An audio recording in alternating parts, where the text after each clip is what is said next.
Good morning, everyone. Yesterday, sham impeachment of Secretary Mayorkas was defeated on the House floor in a victory for decency, democracy, and determination to put the American people's interests first and to put aside sham political stunts that has been the focus of this House Republican majority from the very beginning of this Congress. American people deserve more common sense, less chaos, less confusion, and less cult-like behavior. This is a period of divided government, which means common sense dictates that in order to get things done on behalf of the American people, Democrats and Republicans should be working together to find common ground in order to deliver real results for the American people on issues of importance like the economy, affordability, public safety, and national security. From the very beginning of this Congress, House Democrats have made clear that we are ready, willing, and able to find common ground with our Republican colleagues to advance bills in a bipartisan fashion that deliver real results for the American people. On the national security front, it's time to put the political stunts aside and to come together as Democrats and Republicans so we can support America's national security interests, our military readiness, along with our allies throughout the world, including Israel, Ukraine, and in the Indo-Pacific. It's my hope that that's exactly what will take place in the Senate and in a few days in the House of Representatives. Questions? Leader Jeffries. Good morning. Thank you. Do you feel, though, as though the impeachment of Mayorkas, this is just delayed temporarily? The idea that if they have Steve Scalise here next week, if few people, Democrats on the Democratic side, don't have everybody here, if you have a few people who are out, if they win the special election in New York, this is just delayed for a bit. Obviously, you don't like what they're doing there, but this is going to be a fait accompli in a week or two. What does the impeachment of Secretary Mayorkas have to do with the economy? Nothing. What does the impeachment of Secretary Mayorkas have to do with addressing the affordability issues in the United States of America? Nothing.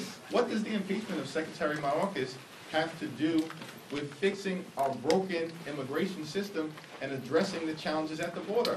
Absolutely nothing.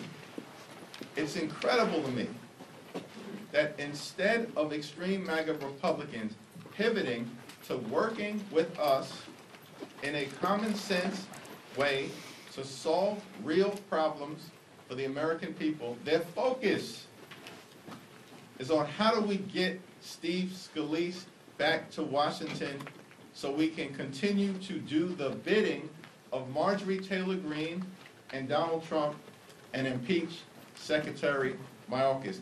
That tells you everything we need to know about this do-nothing, chaotic, dysfunctional, and extreme Republican majority. Thanks, Leader Jeffries. Did Democrats let GOP leadership know that they had full attendance? And if not, why? And can you characterize your relationship with Speaker Johnson? It's not our responsibility to let House Republicans know which members will or will not be present on the House floor on any other day or in connection with any given vote. And your relationship with Speaker Johnson, can you characterize it? It's a functional relationship. I made clear to him that, as has been evidenced throughout the entirety of this Congress, that we are ready to work with them on any issue in a bipartisan way, but we're done with them playing political games. We heard from the president yesterday at the White House saying that he would remind voters every day until November that it was Republicans who walked away from the border compromise reached in the Senate. Is that the similar approach you will take as a House Democratic leader on the campaign trail and with your messaging? The reality is that extreme MAGA Republicans have walked away from any effort to fix our broken immigration system or address the clear challenges that we have at the border. President Biden has made clear. Senate Democrats have made clear. House Democrats have made clear that we want to work together to address the challenges at the border. We need a strong border, a safe border, and a humane border. And we want to work together to make sure that we bring that about on behalf of the American people. What the extreme MAGA Republicans have chosen to do is to follow orders from Donald Trump, the puppet master, who has clearly instructed Republicans in the House and in the Senate to walk away from their own bipartisan border security bill. This is extraordinary. This is the height of cynicism. Once again, they are embracing chaos and walking away from common sense. So, yes, I think it's incumbent upon all of us in Washington, D.C. to make sure we are continuing to point out our willingness to work together with our Republican colleagues to solve the border issue, but to do it in a manner that channels common sense and runs away from the chaos that they apparently would like to continue to foster here in Congress, throughout the country. On funding for Ukraine, if Speaker Johnson either says he won't bring funding for Ukraine forward to the floor, or if that fails, what do you see as the future viable step for getting funding for Ukraine through the House? We need to move forward in the next few days upon our return to Washington early next week on a comprehensive national security legislative package that provides support for Israel, support for Ukraine, support for our allies in the Indo-Pacific, and provides humanitarian assistance to Palestinian civilians who are in harm's way in Gaza and others in war zones throughout the world who are in peril through no fault of their own. That's the only path forward. It's the one that has been articulated clearly by President Joe Biden, as well as has support from bipartisan majorities, we believe, in the House and in the Senate. We'll see what the Senate does in a few hours. But either way, here in the House of Representatives, the only way forward is for Democrats and Republicans to come together to meet the national security needs of the American people in a bipartisan fashion. And that is exactly what we are committed to do in the next few days. Okay. When it comes to Tuesday's election, to maybe ask an obvious question, how much did last night underline the importance of the result of Tuesday? And two, how much are you going to be reading into the results on Tuesday as to what could happen in November? Well, the special election on Tuesday is a race between Tom Suozzi and the Republican candidate who has embraced the most extreme positions on the other side of the aisle. Tom Suozzi is a common sense, get stuff done kind of public servant who has demonstrated that throughout his entire career, and that's the record and the vision that he's presenting to the people of Nassau County and Queens in advance of Tuesday. And we put it in their hands. As always, trust the judgment of the voters, and let's see what happens in the aftermath of the election as to what it all means. Mr. Leader, you very articulately pointed out the dysfunction that exists now in Congress, but fundamentally it's led to nothing getting done. How concerned are you, given the current environment right now, that just the basic functions of government are not going to move forward here over the next couple of months? There's a long list of things that need to get done, including the funding of government. How much in danger are those priorities right now, given the current environment here? The lesson from yesterday's continued chaos, dysfunction, and extremism is that the Republican my way or the highway approach is not going to work. Period, full stop.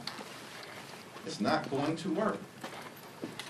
And so when they have chosen to continue to embrace a my way or the highway approach, we see the disaster and the dysfunction that results. When my Republican colleagues have chosen to partner with Democrats in a bipartisan way, often led by Democrats, we are able to advance the ball for the American people. That's the lesson to be drawn from this Congress. Democrats were able to lead the effort in the House to make sure that we avoided a catastrophic default on our nation's debt that would have crashed the U.S. economy. And we partnered with Republicans to get that done. Democrats have been able to repeatedly lead the effort to avoid a government shutdown and make sure that we are funding the government in a manner that meets the needs of the American people in terms of their health, their safety, and their economic well-being. And Democrats, as recently as last week, were able to lead the effort in the House of Representatives and partner with Republicans to enact a tax package designed to improve the lives of the American people in terms of the child tax credit enhancement and the enhancement of the low-income housing tax credit. When Republicans recognize that they are incapable of governing on their own, things happen. When Republicans choose a my way or the highway approach, as was the case in wasting time on the Mayorkas impeachment, they crash and burn. Thank you, Leader Jeffries. Have you had any outreach or conversations from Republicans not in House leadership about, outreach about some kind of moving some kind of security supplemental like the one you described via discharge petition or any other moves? Yeah, there are several Republicans who are not in leadership who have reached out to my colleagues on the Democratic side here in the House to indicate a willingness to work together to advance a comprehensive national security package that meets the needs of Israel in a time of war, Ukraine, who are fighting for their lives in a brave and courageous fashion against brutal Russian aggression, as well as our allies in the Indo-Pacific, like Japan and South Korea, who are dealing with the threat of China and North Korea, and of course provides humanitarian assistance to civilians who are in harm's way. There are Republicans, we believe, who have increasingly recognized that the my way or the highway approach of MAGA extremists is not working. But at the same time, one of the top Republican priorities, apparently, is now advancing a resolution led by Marjorie Taylor Greene, Matt Gaetz, and Elise Stefanik that is designed to allegedly exonerate Donald Trump from the events of January 6th and the violent insurrection. This is what they're focused on. With all of the challenges facing the American people, House Republican leadership, apparently once again directed by Donald Trump, has chosen to focus their energies not on the economy, not on public safety, not on the border, not on America's national security interests, but on trying to exonerate Donald Trump. You can't make this stuff up.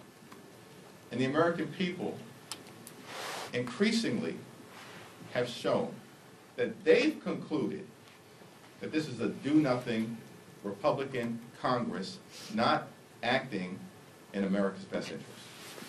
Mr. Leader, could you talk a little bit more about the border deal between the senators and the White House? You put out a statement saying you were reviewing it.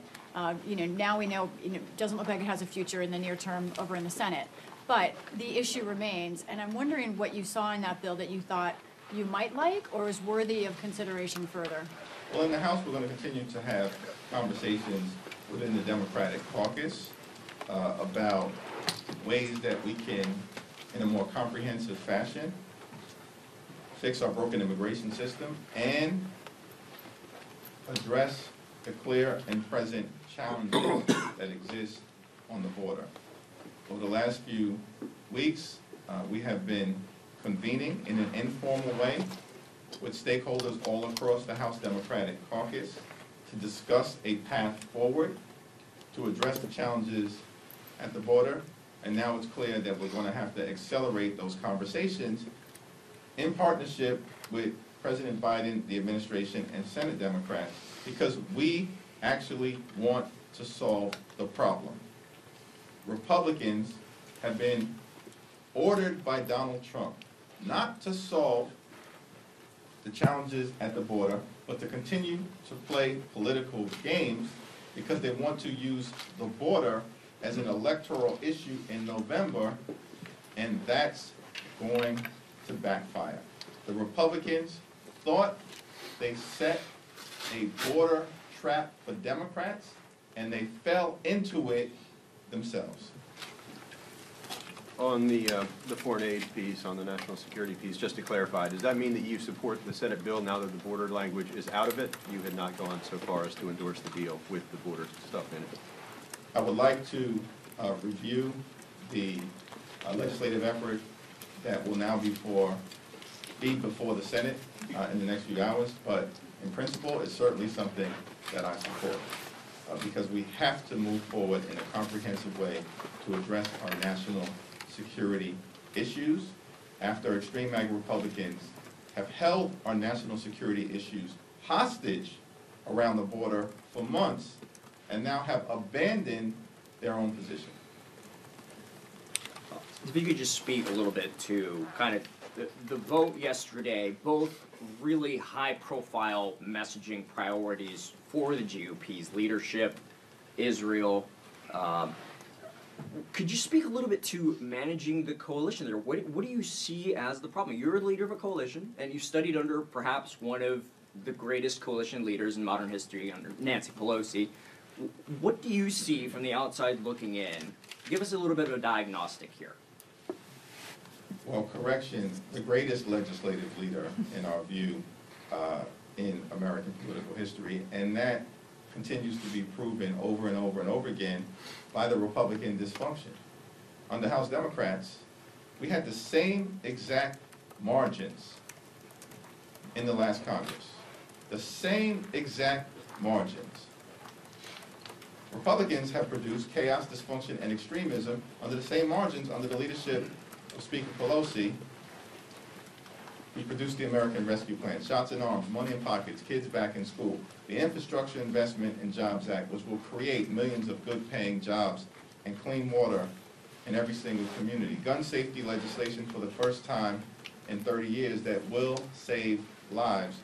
The CHIPS and Science Act to bring domestic manufacturing jobs back home to the United States of America. And the Inflation Reduction Act, the largest investment in combating the climate crisis in the history of the world, setting our planet on a sustainable trajectory forward, strengthening the Affordable Care Act, and driving down the high price of life-saving prescription drugs for millions of Americans, including taking the price of insulin from $4,000 a year to $35 a month. Democrats under the leadership of President Biden and Speaker Pelosi, partnering with Senate colleagues, were able to do all that with the same exact margin that Republicans have right now. As House Democrats, we actually care about governing. That's the difference. We are here to serve the American people, to get things done, to fix problems that the American people are facing, to put people over politics. And we're going to continue to fight for lower costs, to grow the middle class, to defend democracy, for reproductive freedom, and for safer communities. And in that quest, we will always have exuberant conversations with each other. We don't run away from that. We embrace it.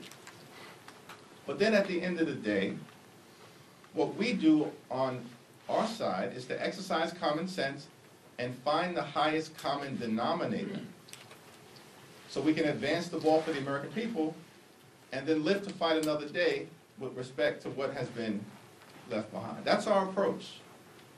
And it has worked for the American people. And this my way or the highway approach by the extreme MAGA Republicans is failing the American people. Just curious, Then I'll get to you. did you directly appeal to Congressman Green to leave his hospital bed to come vote? Al Green is a great American, a great patriot, and a great public servant. He has told his story directly, and he made it clear to me that it was important for him to be present, to cast a vote against this sham impeachment led by Marjorie Taylor Greene, targeting a hard-working public servant like Secretary Mayorkas. Ask questions. You know, there's a growing push both in Congress and on the campaign trail for a constitutional amendment to term limits. Is that something you would support, or the Democratic Conference? We haven't had that conversation, but there are term limits that are in place pursuant to the United States Constitution. It's every 2 years. Not 4 years like the presidency, 6 years like the United States Senate, or life tenure like Article 3 federal judges. The House has to face the American people, all 435 of us, every 2 years to make the case to have your employment contract renewed. And that was an intentional decision by the framers to make sure that the House was the institution closest to the American people. And as Democrats, we're just going to continue to do our best in that regard to put people over politics. Thank you. Thank you. Thank you. You a Toby Keith fan? Are